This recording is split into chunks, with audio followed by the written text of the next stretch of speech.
Oke, baiklah. Selamat, selamat apa ya? Di pagi, siang, sore, malam. Untuk semua teman-teman yang nggak tahu berada dari mana, tapi saya rasa audiensnya banyak dari Indonesia ya harusnya. Karena kita akan menggunakan bahasa Indonesia selama dialog berlangsung. Eh, kita hari ini di sesi 2025 updates gitu ya, bagaimana hak digital eh, saat ini ya berlaku untuk teman-teman tuli dan disabilitas netra terutama. Kita lagi di kegiatan RightsCon 2025. Di sini saya sudah ditemani oleh dua narasumber luar biasa. Ada Nisi Taruli Felicia dari Feminis Temis dan juga ada Ibu Mahareta Maha yang nggak mau dipanggil Ibu, Mbak Reta berarti sekarang dari DPP Pertuni yang akan nanti berbagi tentang sisi relasi dari teman-teman disabilitas netra gitu ya dengan beberapa teknologi digital terbaru. Oke, selain itu di sini kita juga ditemani oleh juru bahasa isyarat, ada Kak Uci dan juga nanti ada Fajrus. Terima kasih. Mari kita mulai sesinya. Bagaimana kabar Nisi dan Bu Bareta? Iya, saya Reta. Saya kabarnya baik. Terima kasih. Mudah-mudahan kameranya pas ya. Ya, Pas, juga sehat nih sih. Nisi juga sehat. Oke, baiklah. Kalau begitu, Tapi sedikit batuk sih. oh Faktor ya cuaca ya saat ini. ya betul sekali ya karena cuaca. Saya juga di sini mulai mulai batuk.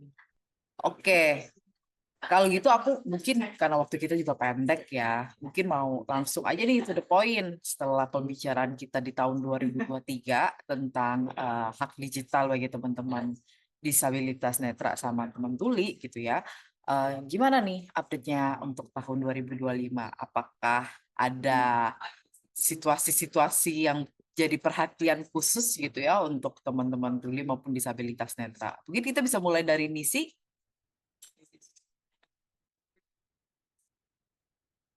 Ya, oke. Terima kasih atas kesempatannya Kak Ellen dan juga terima kasih dan selamat siang buat Mbak Reta dan teman-teman semua. Di sini diberikan kesempatan terkait teknologi ya. Jadi sebenarnya senang juga kita akhirnya bertemu lagi ya setelah setahun yang lalu atau 2 tahun yang lalu. Nah, sebenarnya informasi terbaru nih untuk tahun 2025. Jadi aku juga kebetulan baru menemukan sebuah teori yang mungkin masih sedikit yang membahasnya. Mungkin Oh. sebelumnya itu belum terlalu kenal dengan istilah ini, tapi sebenarnya teori ini sudah berkembang di tahun 2021. Namanya, ini sih agak, namanya technoableism.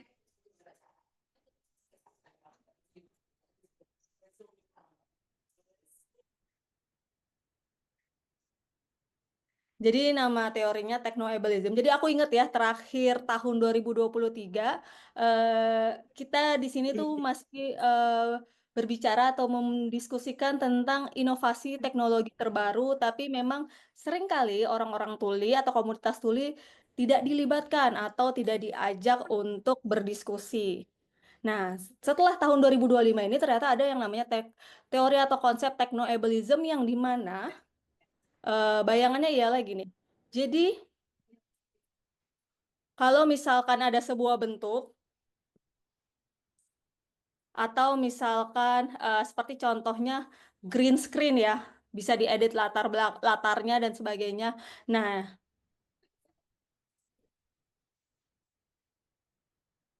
videonya Nisa agak nge-freeze. Nah, Ya. Sekarang udah bisa. di Oh, saya. freeze lagi. Iya benar. Agak putus-putus.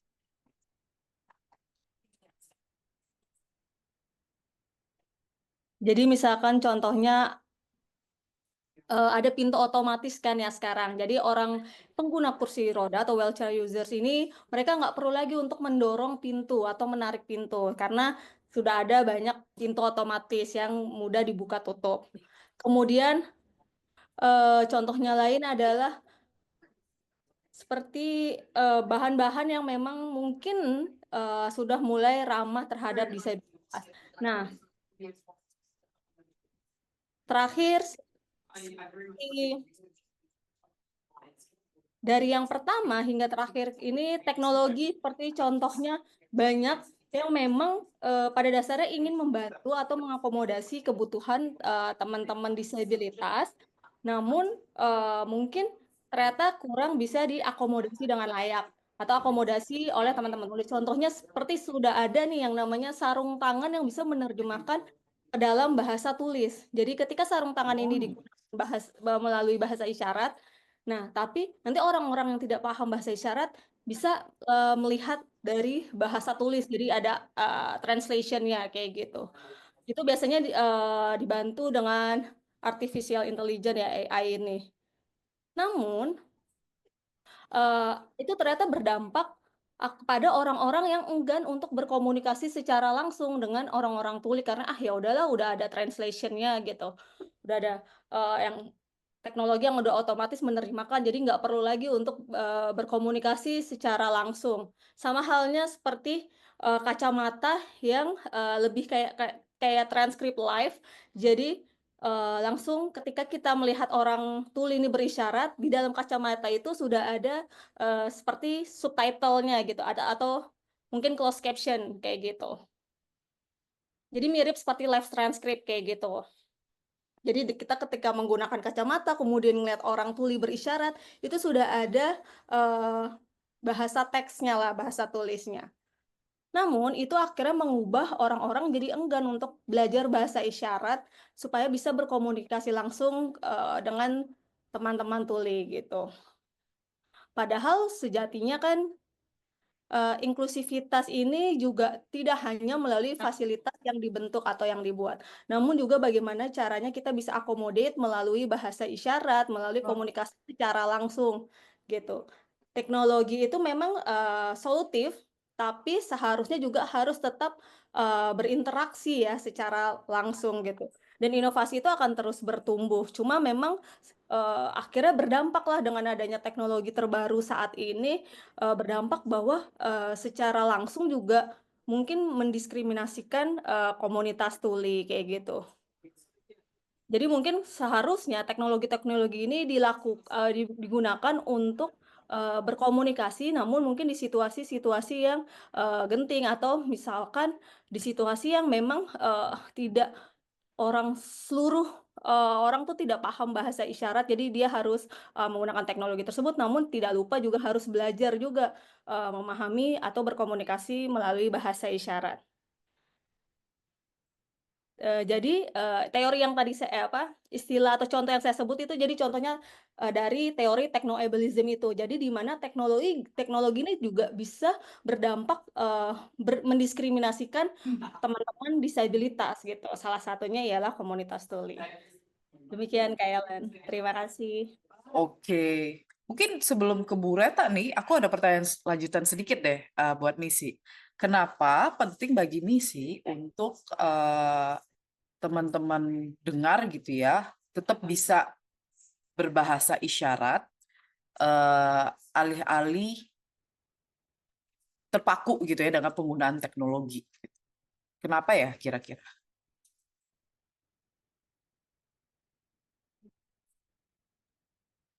Iya, karena contohnya misalkan orang dengar mereka tidak memahami bahasa isyarat atau enggan untuk belajar, nanti ke depannya ketika misalkan contohnya teknologi ini mungkin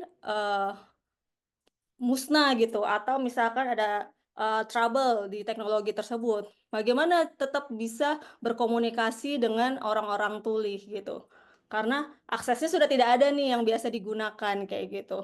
Kekhawatirannya itu kan teknologi ini mungkin secara kualitas mungkin tidak everlasting ya, tidak selamanya harus ada perbaikan dan sebagainya. Jadi teknologi ini sebenarnya sekadar membantu, tapi yang namanya bahasa isyarat itu akan tetap terus ada kayak gitu.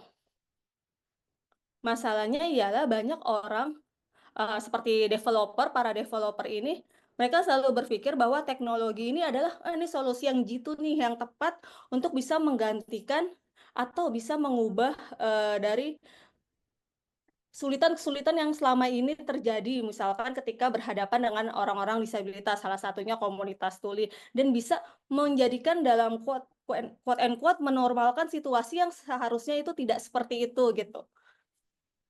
Jadi ya udahlah, dengan teknologi ini bisa memudahkan semuanya. Tapi kan tetap yang namanya bahasa isyarat itu kan akan terus digunakan kayak gitu. Kalau saat ini memang saya melihatnya bahwa inovasi terkait teknologi ini seringkali tidak melibatkan orang-orang tuli kayak gitu. Jadi mereka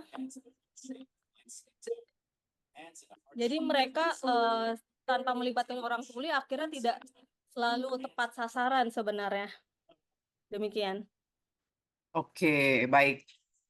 Menarik sekali ya, karena Nisi kemudian juga menyoroti bahwa teknologi itu bisa jadi tidak everlasting gitu ya. Bisa jadi ada situasi di mana teknologinya bukan hanya tidak dapat diakses karena harganya mungkin tidak terjangkau bagi kelompok umum gitu ya, tetapi teknologinya sendiri bisa jadi ya dia tidak akan berumur panjang juga gitu ya. Sangat menarik sekali. Nah, ini saya jadi penasaran nih kalau dari sisi Bu Reta nih, untuk teman-teman disabilitas netra, kira-kira bagaimana situasinya, Bu? Apalagi dengan sekarang banyaknya penggunaan AI ya, artificial intelligence, atau sekarang tuh lagi marak artificial intelligence, AI dalam bahasa Indonesia adalah akal imitasi gitu ya. Eh, apakah justru teknologi dari AI atau akal imitasi ini membantu teman-teman dari disabilitas netra atau justru menambah resiko baru nih, Bu? Gimana nih update dari teman-teman disabilitas netra? Iya, makasih Kak Ellen. Saya Reta, saya disabilitas netra kategori low vision. Kalau bicara soal teknologi, ini kan berkembang pesat ya, terlalu cepat gitu. Kadang-kadang saya justru malah yang merasa tertinggal gitu ya, karena nggak semua informasi itu bisa saya dapat gitu. Betul bahwasanya teknologi itu sekarang maju banget gitu, tapi sayang untuk di Indonesia sendiri pemahaman atau edukasi sosialisasi teknologi itu sendiri belum merata ke semua tunanetra. Jadi belum semua tunanetra kami bisa menggunakan teknologi-teknologi terbaru gitu. Kami akan selalu lebih tertinggal satu langkah atau mungkin beberapa langkah ya dibandingkan teman-teman lain gitu. Karena kalau di Indonesia sendiri belum semua platform digital itu ramah atau akomodatif bagi disabilitas, khususnya disabilitas netra. Contohnya aja ya, kalau sebelum saya ke AI ya Kak Ellen ya, sekarang kan kita juga udah pakai digital payment ya, pembayaran dengan bank-bank digital dan selanjutnya gitu. Itu banyak banget tantangannya untuk teman-teman disabilitas netra. Contohnya misalnya yang scan wajah gitu ya, mungkin karena bola mata atau kami tidak bisa menggerakkan tidak bisa mengikuti instruksi dengan baik gitu ya, misalnya lihat ke atas, lihat ke bawah dan lain-lain, sehingga itu masih tantangan bagi tunanetra. Bahkan ada beberapa aplikasi perbankan di Indonesia yang kita nggak bisa masuk gitu karena aplikasi ini belum dibuat sesuai dengan kebutuhan disabilitas gitu. Karena kami tetap masih belum dilibatkan dalam setiap perencanaan atau pembuatan atau desain produk-produk baik itu digital maupun yang non digital. Kami masih terlalu ditinggalkan gitu. Kalau ditanya soal AI gitu ya, gimana sih manfaatnya buat tunanetra? Manfaat banget gitu. Karena kami bisa melihat foto dengan cara itu, nanya ke AI gitu ya. Kami bisa mendeteksi apa yang ada di sekitar kami dengan cara ini. Tapi ada juga bahayanya, karena data-data kita kan keambil ya semua, dan suara gitu ya, ya bisa kedapet gitu. Bisa aja kan, mungkin nanti ada orang yang menyalahgunakan foto kami, lalu menyalahgunakan tanda tangan kami atau wajah kami gitu ya untuk kayak pinjaman-pinjaman online, karena teman-teman tunanetra juga banyak tuh ternyata mereka nggak sadar mereka kejerat sama pinjol gitu. Padahal mereka merasa nggak pernah melakukan pinjaman ini, dan setelah kita cek emang aplikasinya juga nggak terlalu aksesibel gitu buat teman-teman disabilitas netra yang menggunakan gadget-gadget lama gitu ya. Tapi kenapa bisa gitu? Nah, nggak tahu ini salahnya di mana gitu. Tapi yang jelas banyak sekali resikonya bagi tunanetra. Sehingga kalau bagi kami yang perlu itu adalah sosialisasi gitu ya. Bagaimana cara kami menyimpan data, bagaimana kami mengantisipasi hal-hal yang tidak diinginkan. Ini sangat dibutuhkan oleh teman-teman disabilitas netra gitu. Jadi ya sekarang ini kan cuma dikasih tahu AI bagus gitu, tapi nggak dikasih tahu juga resikonya gitu. Tapi sebenarnya belum juga sih semua tunanetra di Indonesia bisa menggunakan AI dan memahami caranya. Gitu. Hmm. Ini menarik sebenarnya karena Bu Reta tadi di awal sempat menyebutkan ya terkait dengan penggunaan perangkat aja cukup beragam gitu ya. Nah kalau Betul. misalnya eh, gimana sih situasinya dengan penggunaan perangkat yang beragam itu tantangannya apa ya, Bu Reta? Iya, perangkat yang beragam ini kan tantangannya pasti updatingnya akan berbeda ya Mbak. Misalnya Kak Ellen punya yang terbaru gitu, sistem yang OS yang terbaru, sementara saya OS-nya masih di 2015 saja. Itu kan sudah pasti jauh bedanya gitu. Apa yang Mbak Ellen bisa akses, saya belum tentu bisa akses gitu kan. Karena perangkatnya, ini baru kita bicara soal perangkatnya gitu ya. Belum lagi caranya kita yang berbeda, di mana Mbak Ellen mungkin kalau untuk orang yang bisa melihat, bisa melihat itu tidak terlalu, tantangannya ada, tapi tidak terlalu besar seperti yang kami rasakan gitu. Karena kan kami harus menggunakan perangkat pembaca layar. Nah, ini yang menjadikan handphone atau device yang kami miliki itu akan punya extra work, extra kerja, extra capacity gitu ya, kapasitasnya juga berbeda gitu ya dengan yang tidak menggunakan pembaca layar, sehingga ya kami sering tertinggal gitu karena untuk menggunakan device atau apa ya alat-alat terbaru itu kan mahal banget, sementara untuk tidak semua teman-teman disabilitas netra sanggup gitu untuk membeli. Sementara aplikasi pembaca layar kami juga tiap tahun update nih Mbak Ellen. Jadi kadang-kadang kalau perangkatnya udah nggak support, aplikasi pembaca layar kami juga udah nggak bisa bekerja dengan baik gitu karena updating itu tadi. Jadi intinya adalah teknologi ini kemajuannya sangat cepat, tapi sayangnya tidak dibarengi dengan sosialisasi dan edukasi kepada orang-orang disabilitas netra yang justru lebih membutuhkan teknologi itu sendiri gitu. Karena kalau kita sadari bagaimana teknologi itu membantu disabilitas netra, itu sangat membantu. Karena teknologilah kami bisa membaca, karena teknologilah kami bisa melihat dunia, mendapatkan informasi dan lain-lain. Tapi ketika ini dilakukan tidak sesuai dengan kebutuhan kami gitu ya, maka kami akan tertinggal gitu Mbak. Oke Bu. Misi ada tambahan nih bukanya dari dari mukanya pengen nambahin nih.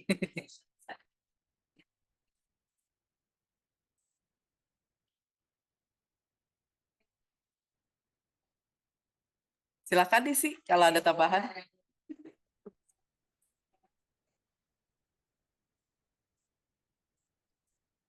Sebetulnya tadi seperti yang sudah dijelaskan oleh Oh, ini sih agak melek. ya agak freeze.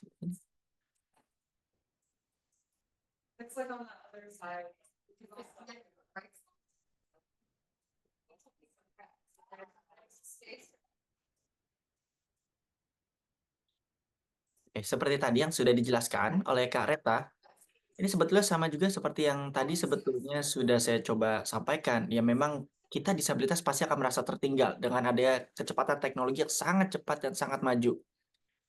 Nah, itulah kenapa saya sebut dengan istilah techno-ableism. Jadi perlu juga merefleksi sama-sama bahwa teknologi ini pada akhirnya kan untuk memberikan manfaat. Sehingga jangan sampai para developer pengguna teknologi ini menjadi lebih sombong dan akun dibanding usernya sendiri. Karena mereka dirasa lebih berlomba-lomba dengan sesama developer teknologi dibanding mencoba fokus untuk memberdayakan kita. Saya tentunya sangat yakin bahwa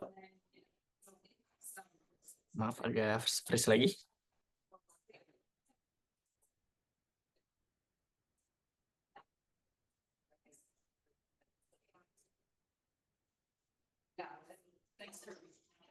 Masih freeze kayaknya. Oh ya udah.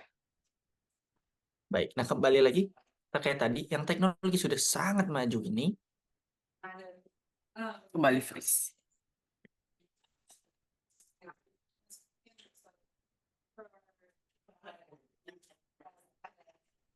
Saya rasa ini salah satu yang menarik ya. Apa yang barusan terjadi bahwa Nisi sempat beberapa kali terhambat untuk berbicara, itu salah satu tantangan yang ternyata umum ditemui oleh teman-teman tuli di Indonesia gitu ya, bahwa Betul. sinyal yang tidak Sinyal. merata itu mengganggu komunikasi teman-teman Betul. tuli yang Betul. harus biasanya mengandalkan video Video. call ya, panggilan Betul. video Betul. dibandingkan Betul. voice call. Video call kan Betul. tentunya memakan Kuota kuota bandwidth internet yang besar. lebih, betul sekali. Jadi tantangannya kita Nah, langsung saksikan sendiri. iya, ini di Jakarta loh Kak Ellen, gitu Ya ya. Coba betul, teman-teman bayangkan bagaimana dengan kami yang tinggal di daerah di betul sekali. daerah-daerah 3T ya, yang di Ya, daerah yang kita sebut rural area gitu ya. Nggak usah deh sampai jauh yang jauh-jauh gitu, di ujung-ujung Banten aja gitu. Sinyal pasti nggak akan sebagus di sini gitu. Kalau di Jakarta aja sudah seperti ini gitu ya, apalagi kalau di daerah-daerah yang luar Jakarta gitu. Jadi ini memang yang harus yang masih menjadi tantangan kita bersama bahwa em, bagaimana kemajuan teknologi ini juga diimbangi dengan akselerasi atau percepatan dari edukasi dan juga sosialisasi gitu ya. Pelibatan sekali lagi, kalau saya selalu menekankan bagaimana pentingnya pelibatan penyandang disabilitas di semua ragam itu sangat penting dalam setiap pembuatan apapun. Mau kita mulai merencanakan produk, desain produk dan lain-lain gitu ya. Sampai memastikan apakah orang-orang disabilitas ini sudah memahami dan juga bisa menggunakan manfaat atau mendapatkan manfaat dari produk atau program-program yang kita lakukan. Itu Kak Ellen. ya betul sekali. Jadi isunya sangat sangat luas gitu sebenarnya ya. Oke, tapi mungkin aku boleh tahu update tentang Oke, Nisi minta maaf karena sinyalnya sudah 5G tapi ternyata masih ada gangguan gitu. Ya betul, kadang-kadang 5G-nya itu hanya label gitu ya, belum beneran 5G. 5G Benar, masih benar. masih testing nih ya 5G-nya. Iya. Kayaknya nggak ada Oke, bedanya sama 4G ya. iya benar sekali. Oh, tapi karena tadi Nisi sempat terputus, mungkin Nisi mau melanjutkan apa yang ingin disampaikan?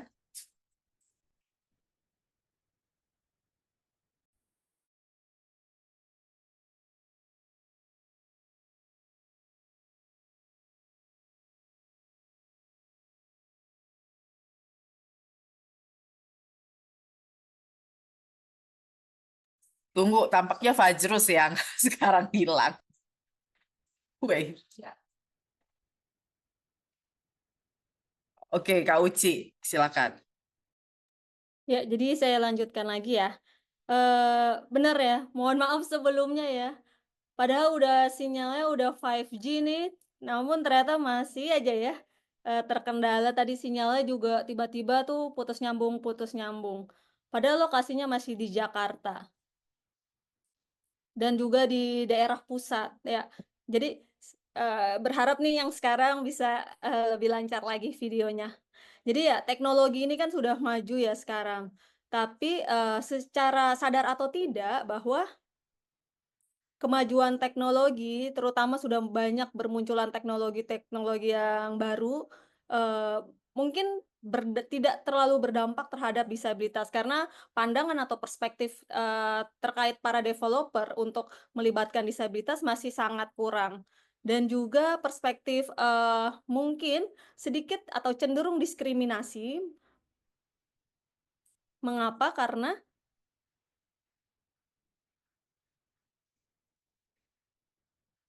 mungkin beberapa itu mereka hanya oh ya sudah ada teknologi ini berarti sudah merasa terbantu gitu. Padahal tidak demikian gitu.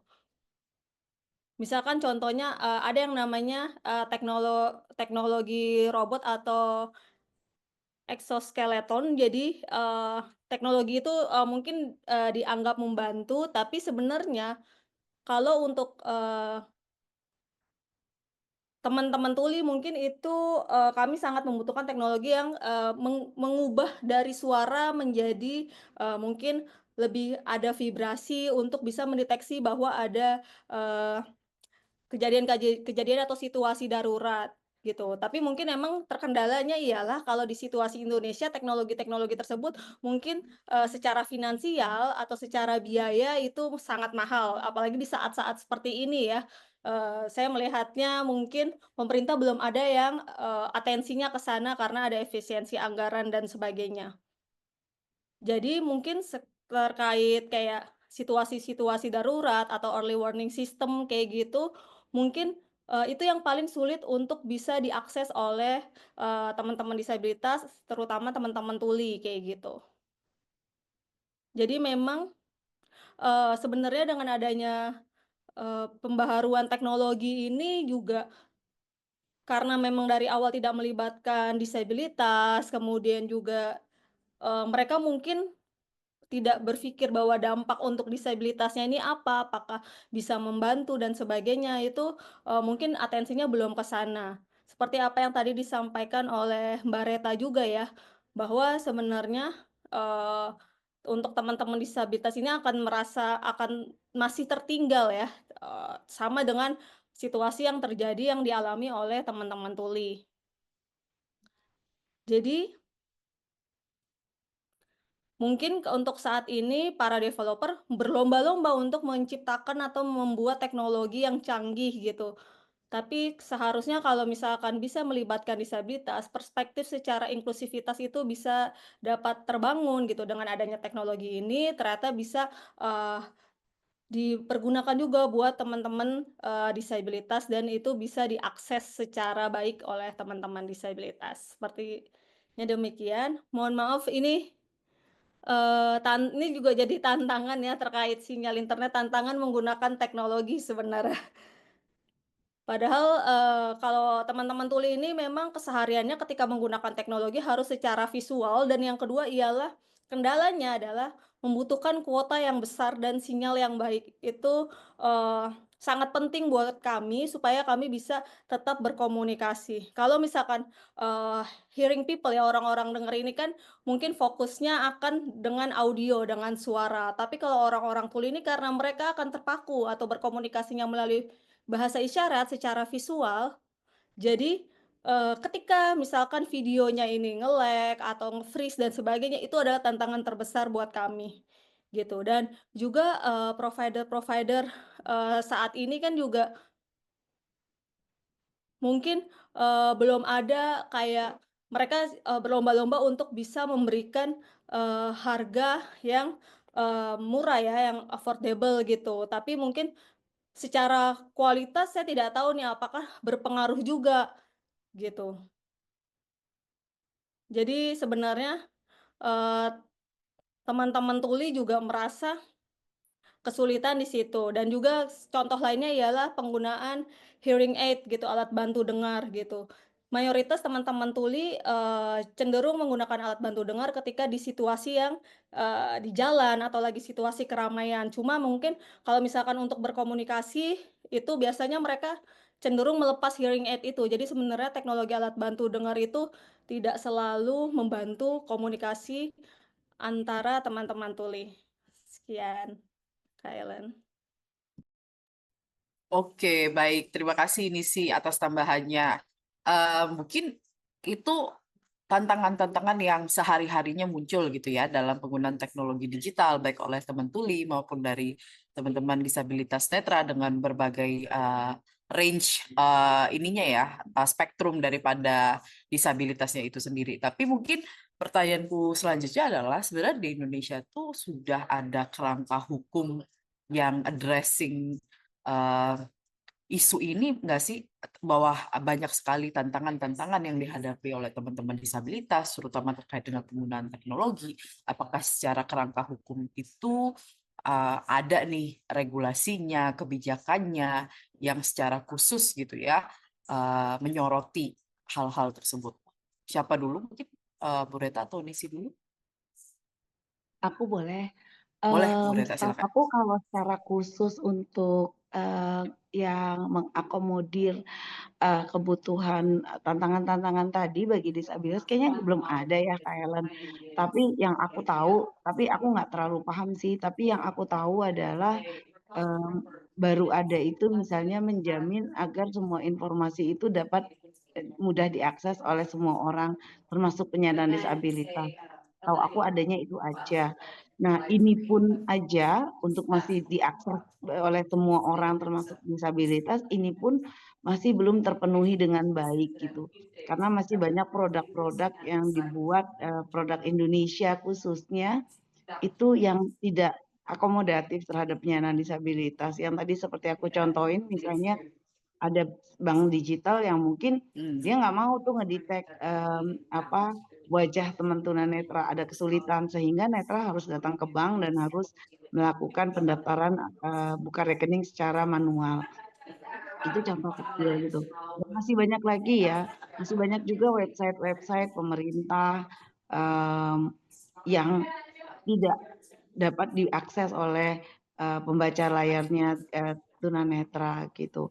Masih banyak yang mengabaikan kepentingan tunanetra. Saya nggak tahu ya apakah mungkin karena dianggap disabilitas netra ini nggak populer atau bukan target gitu ya. Jadi target market gitu. Jadi banyak juga e-commerce yang nggak terlalu akomodatif buat disabilitas. Walaupun ada yang sudah mulai, tapi nggak semua gitu. Termasuk digital bank gitu. Oke, baik Bu. Jadi implementasinya itu tanda tanya ya semua ya Bu. Dan kerangka hukumnya sendiri masih sangat bolong gitu ya, nggak ada. Cuman beberapa kalimat yang sangat universal sebenarnya ya. Oke, dari Nisi mungkin ada tambahan?